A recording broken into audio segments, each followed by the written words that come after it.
Part 1. The Inheritance. Elizabeth Winters stood before the imposing Victorian mansion, a property she had unexpectedly inherited from her great-aunt Agatha, a relative she had never met. The house loomed against the autumn sky, its weathered facade and Gothic architecture projecting an unwelcoming aura. "The paperwork is complete, Ms. Winters," said Mr. Peterson, the family attorney, as he handed her a heavy brass key. "The house and all its contents now belong to you." "I still don't understand why she would leave everything to me," Elizabeth replied, studying the ornate key. "I never even knew her." Peterson's face remained professionally neutral. "Your great-aunt was particular about family matters. The instructions in her will were quite specific." As Peterson departed, Elizabeth turned back toward the house, her house now.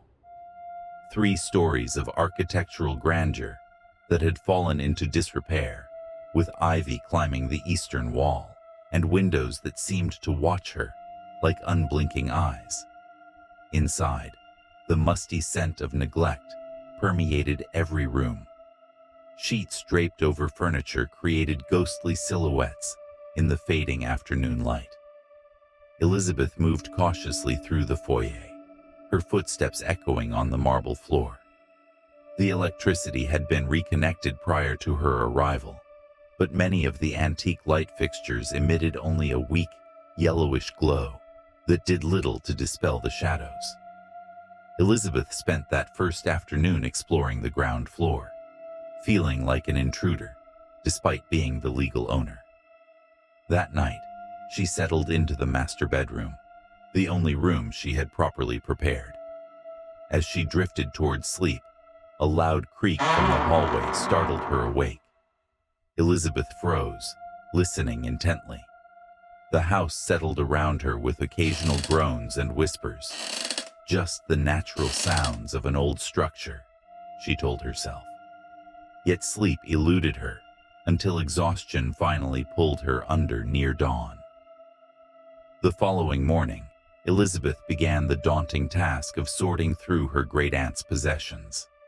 In the study, she discovered a locked drawer in an antique desk. After trying several keys from a ring she had found, the drawer finally yielded, revealing a leather-bound book, a diary. The cover was worn smooth from handling, the pages yellowed with age. Inside, on the first page, elegant handwriting declared, "The private thoughts and observations of Agatha Eleanor Winters."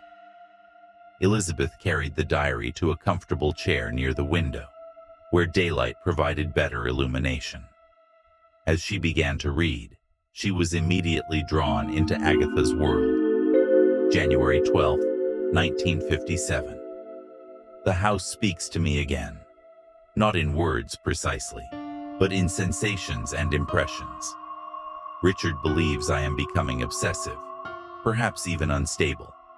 He doesn't understand the connection I have formed with this place. This house has secrets buried within its walls, and I believe it has chosen me to uncover them." Elizabeth shivered, despite the warmth of the sunlight streaming through the window.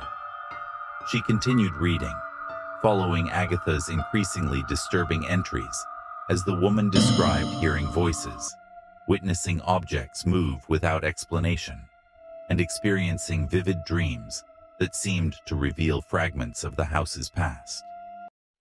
Part 2. The Presence. 3 days after moving in, Elizabeth was in the kitchen preparing dinner, when all the cabinet doors suddenly flew open at once with a resounding bang. She dropped the knife she had been using, her heart pounding violently in her chest. The doors remained open, as if waiting for her reaction. "Hello?" she called out, feeling foolish.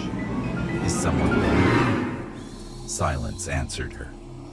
Slowly, methodically, she closed each cabinet door, telling herself it must have been a pressure change in the house, perhaps from an open window somewhere. Yet she couldn't shake the memory of Agatha's diary entry about similar occurrences. That night, Elizabeth continued reading the diary. March 8, 1957. I have made contact, not with a ghost or spirit as I initially believed, but with something more fundamental. The house itself contains awareness. Richard no longer visits. He says my obsession has become unhealthy. Perhaps he is right, but I cannot stop now. I have begun the ritual as instructed in my dreams. 3 drops of blood on the basement floor, where the foundation stone lies. The house accepted my offering. I felt it shudder with pleasure. Elizabeth closed the diary, disturbed by her great-aunt's descent into what sounded like madness or occult practices. Yet something about the entries resonated with her own experiences in the house. The feeling of being watched, the strange noises that couldn't be explained away as settling timbers. The following morning, Elizabeth decided to explore the basement. The wooden stairs creaked ominously as she descended, the weak light from her flashlight barely penetrating the gloom. The basement was surprisingly spacious, with stone walls and a dirt floor in some sections. In the center of the room lay a large flat stone that seemed different from the surrounding flooring. Elizabeth approached it cautiously, directing her flashlight beam onto its surface. Dark stains marked the stone in a pattern that might have been random, but somehow suggested purpose. As she knelt to examine it more closely, the flashlight flickered and died. Complete darkness enveloped her. Then came a sound, subtle at first, like the whisper of fabric against skin. It grew louder, transforming into a rhythmic scratching that seemed to emanate from behind the stone walls. Elizabeth backed away, blindly feeling for the staircase. Her foot caught on something solid, sending her sprawling onto the cold floor.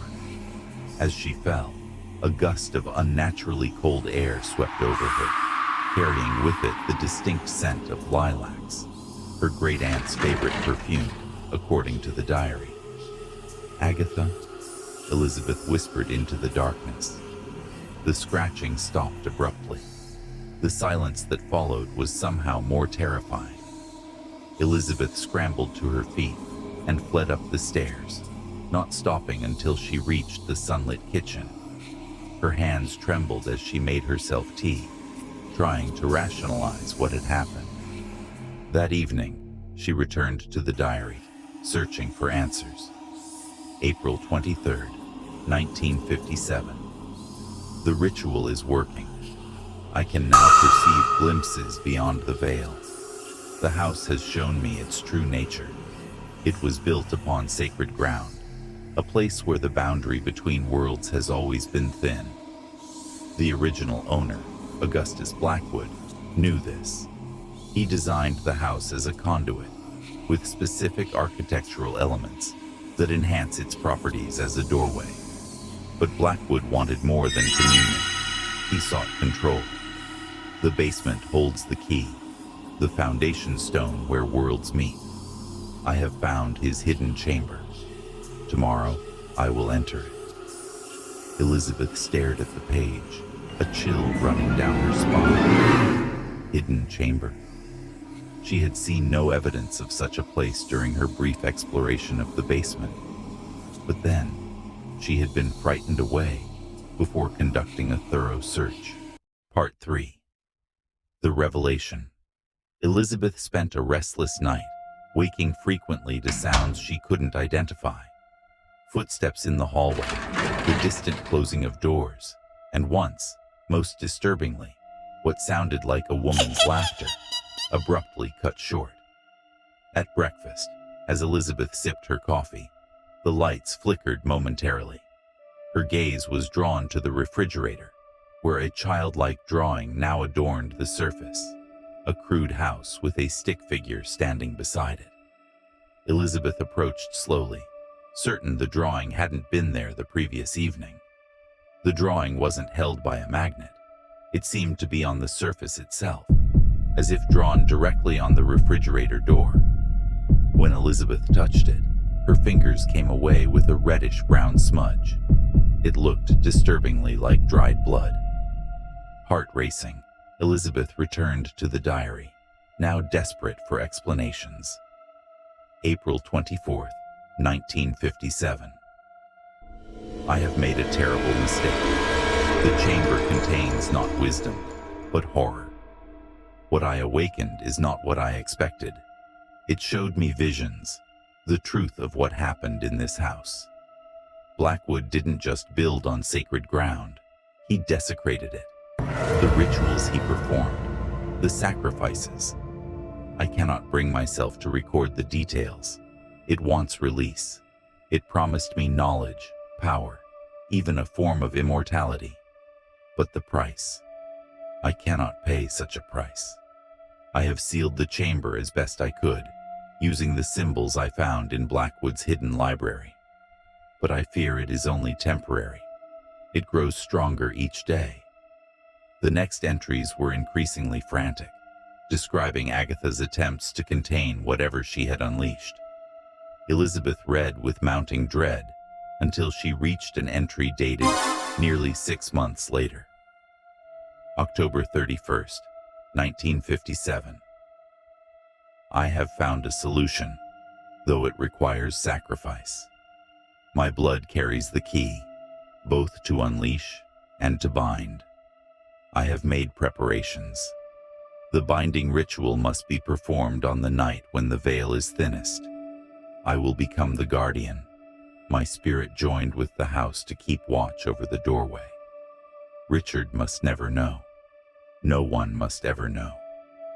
If you are reading this, my descendant, know that you have been chosen. The bloodline continues through you. The house has called you home for a purpose. You will feel it soon, the connection, the responsibility. The diary will show you the way when the time comes. The pages appear blank now, but they will reveal themselves to the chosen one. Elizabeth flipped to the next page, finding it completely blank. So were all the remaining pages in the diary. She closed the book, unsettled by the implications of Agatha's final entry. That night, strange dreams plagued Elizabeth's sleep. Visions of her great-aunt performing mysterious rituals in the basement, of hidden doorways in the walls, and of something ancient and hungry, waiting just beyond perception. She woke abruptly, at precisely 3:17 a.m., the specificity of the time registering even in her groggy state. The bedroom was ice-cold despite the warm September night. At the foot of her bed stood a figure, translucent, but unmistakably a woman in outdated clothing, her face bearing familial features that Elizabeth recognized from old photographs. "Agatha?" Elizabeth whispered. The figure made no sound, but gestured toward the door with an urgent motion, before fading from view. Elizabeth sat frozen for several moments before gathering her courage. Taking the diary from her nightstand, she wrapped herself in a robe and ventured into the hallway. A soft, pulsing light emanated from the direction of the study. Following it, Elizabeth discovered the diary in her hands had begun to glow faintly, the leather cover warm to the touch. In the study, the bookcase had moved, revealing a narrow passageway that Elizabeth was certain hadn't existed before.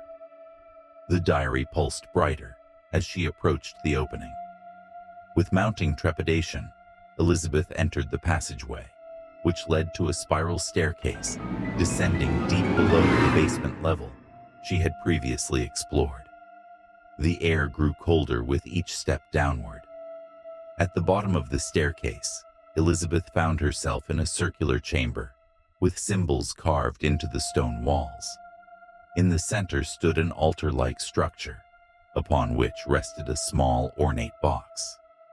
The diary in her hands suddenly fell open, the previously blank pages now filled with writing that appeared before her eyes. Instructions for a ritual, written in Agatha's hand, but seeming to glow and move on the page. Part 4. The Choice. As Elizabeth approached the altar, the room began to vibrate subtly. The box at the center opened on its own, revealing a ceremonial dagger with an intricately carved handle. The diary's pages turned by themselves, stopping at a detailed illustration of the chamber, with specific positions marked for ritual components. Elizabeth felt a presence growing stronger around her, not hostile, but immensely powerful and ancient. The air thickened, making it difficult to breathe. "You must choose," came a voice that seemed to emanate from everywhere and nowhere. Elizabeth recognized it somehow as Agatha's, though she had never heard her great-aunt speak in life. "The binding weakens," the voice continued. "I can no longer hold it alone. Join me as guardian, or release me and take my place. The bloodline must maintain the seal." The implications horrified Elizabeth. Join Agatha in some spectral existence, or take her place in an endless vigil against something ancient and malevolent. "There must be another way," Elizabeth said aloud.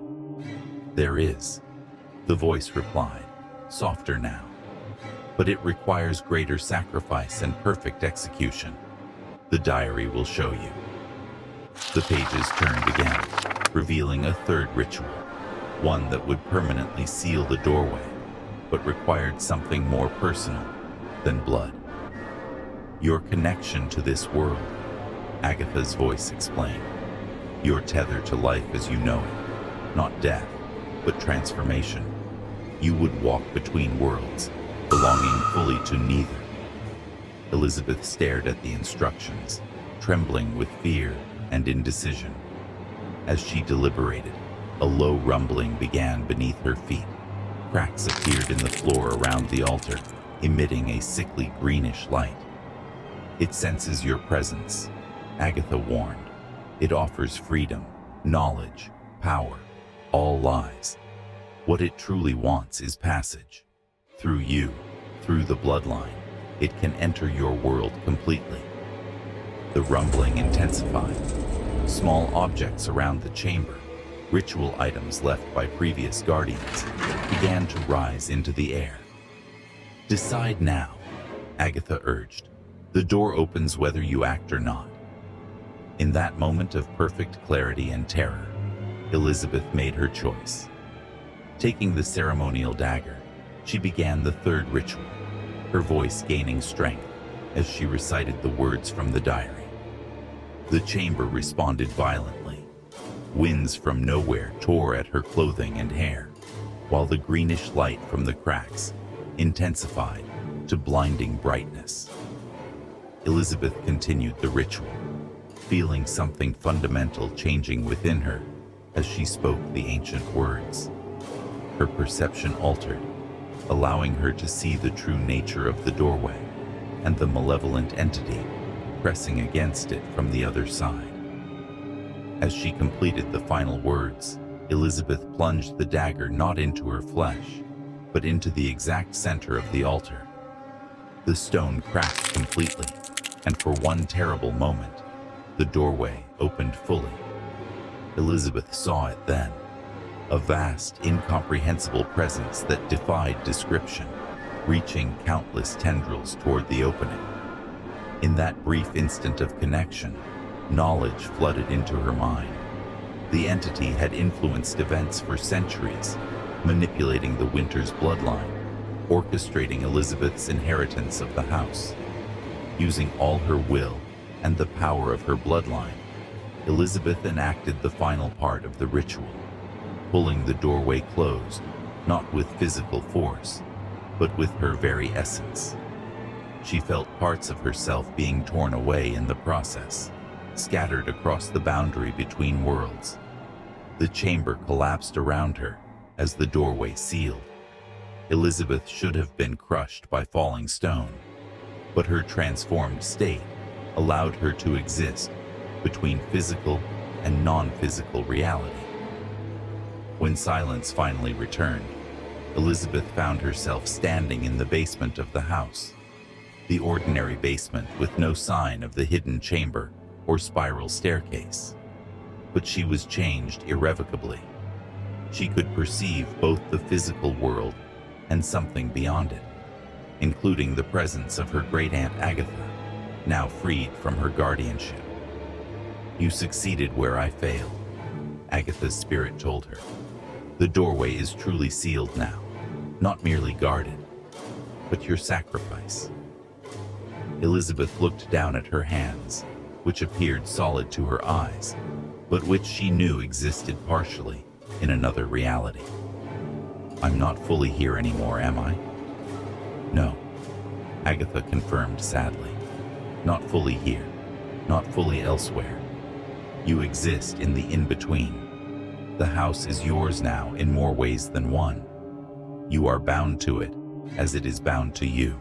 Epilogue.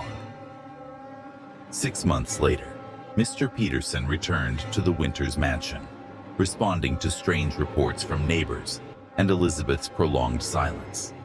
He found the house in immaculate condition, restored to its former glory with gleaming woodwork and polished fixtures. But of Elizabeth Winters, he found no trace. Only her diary remained, placed prominently on the desk in the study, its pages blank except for a single entry on the final page. "The house and I have reached an understanding. I maintain the seal through my divided existence. The price of permanence was high, but necessary. I watch over this place now, as it watches over the doorway. If you are reading this, do not search for me. I am here, but not in ways you could comprehend. The Winters line ends with me, and with it, the responsibility. The doorway will remain closed. The entity will find no passage here. If you value your existence as you know it, leave this place and never return. Some knowledge is too dangerous. Some doors are meant to stay closed, and some diaries should remain unread." Peterson closed the book with trembling hands. As he turned to leave the study, he caught a glimpse of movement in the antique mirror on the wall. A woman in outdated clothing, watching him with familiar eyes that held knowledge no living person should possess. He fled the house, instructing his firm to seal the property indefinitely. The Winters mansion stands empty to this day. Empty, that is, to those who perceive only the physical world. But sometimes, people passing by report glimpses of a woman in the windows, her face both young and ancient, her eyes filled with the wisdom and burden of her choice. And on certain nights, when the boundary between worlds grows thin, they say the diary appears on the doorstep, seeking a new reader, a new guardian, a new sacrifice. For while Elizabeth succeeded in sealing the ancient doorway, other passages remain, and the entity is patient, eternal, and ever hungry for release. The diary waits for you. Will you open it? Did the story send chills down your spine? There's more where that came from. Like this video if you dare, and subscribe to Whispered Terror Tales for more nightmares. Turn on the bell so you never miss the next scare.